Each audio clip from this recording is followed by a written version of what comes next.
Haunted minds থেকে আমি সিদ্ধার্থ। আপনারা শুনছেন আজকের গ্রাম বাংলা ভূতের গল্প রাত 3টার ট্রেন। রাত ঠিক 3টে।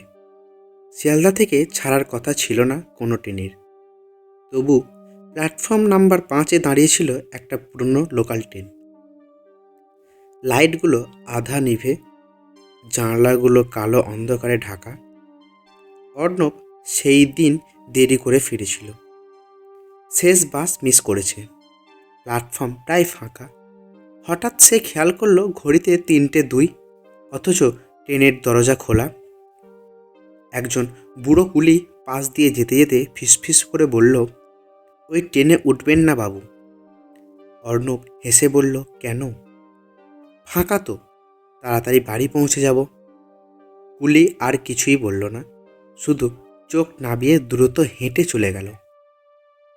ভেতরে ঢুকতেই অর্ণব বুঝল কিছু অস্বাভাবিক। পুরো কামরায় সে একাই, কিন্তু সিটগুলোতে ছাপা দাগ, যেন কেউ বসে আছে, অথচ চোখে দেখা যাচ্ছে না। ট্রেন হঠাৎ কাঁপতে কাঁপতে চলা শুরু করলো। ঘোষণা শোনা গেল, পরবর্তী স্টেশন শেষ স্টেশন। অর্ণব অবাক, এই রুটে তো এমন কোনো স্টেশন নেই। হাওয়া হঠাৎ বরফের মতো ঠান্ডা হয়ে গেল। জানলার কাছে কুয়াশা জমল। সেই কুয়াশার উপর ধীরে ধীরে একটা হাতের ছাপ ফুটে উঠল। ভেতর থেকে নয়, বাইরে থেকে। কিন্তু ট্রেন তো চলছিল। পেছনের দিকের কামরা থেকে পায়ের শব্দ আসতে লাগলো। ঠকঠক করে সে শব্দ যেন তার কানে বাজতে থাকলো। কেউ যেন ধীরে ধীরে এগিয়ে আসছে। অর্ণব উঠে দাঁড়ালো, গলা শুকিয়ে কাঠ। হঠাৎ পাশের সিটে দেবে গেল কুশন। কেউ যেন বসে আছে ঠিক তার পাশে। তুমি আমার সিটে বসেছ। তার কানের কাছে ঠান্ডা নিঃশ্বাস। অর্ণব চিৎকার করে উঠে দাঁড়াতেই ট্রেনের সব লাইট একসাথে নিভে গেল। পুরো অন্ধকার। তারপর মোবাইলের স্ক্রিনে নিজে থেকেই জ্বলে উঠল।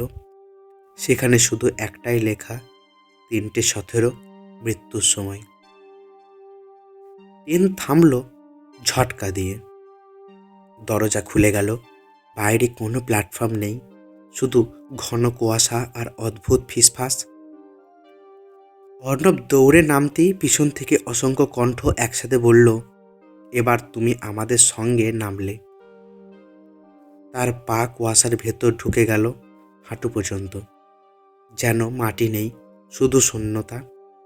হঠাৎ দূরে স্টেশনের লাউডস্পিকারের মতো আওয়াজ ভেসে এলো, রাত 3টার ট্রেন, যাত্রী সংখ্যা এখন পূর্ণ। পরের দিন খবরের কাগজে ছোট খবর বেরোলো, গতরাতে শিয়ালদা স্টেশনে এক যুবক নিখোঁজ। শেষবার তাকে প্ল্যাটফর্ম 5-এর কাছে দেখা যায়।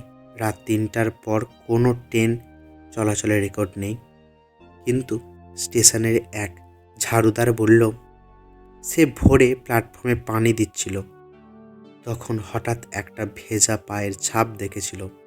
রেললাইনের দিক থেকে প্ল্যাটফর্মের উপর উঠে এসেছে, আর সেগুলো গিয়ে থেমেছে ঠিক প্ল্যাটফর্ম নাম্বার 5-এর সামনে।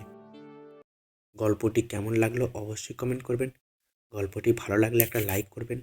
আরও এরকম নতুন নতুন ভূতের গল্প শুনতে চ্যানেলটিকে সাবস্ক্রাইব করবেন।